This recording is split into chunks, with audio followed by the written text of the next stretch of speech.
গুনার উজাব মাথায় লইয়া আল্লাহ ডাকতেছি মাফ করে দে মাবুদা আল্লাহ এলাহি আল্লাহ মাফ কইরা দেন মাবুদা আল্লাহ এলাহি মফজুদি নাহি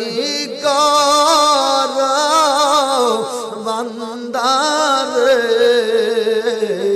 বলো তো বান্দা যাবে কারদার বলো তো বান্দা যাবে কারদার অন্ধকার কবরের মাঝে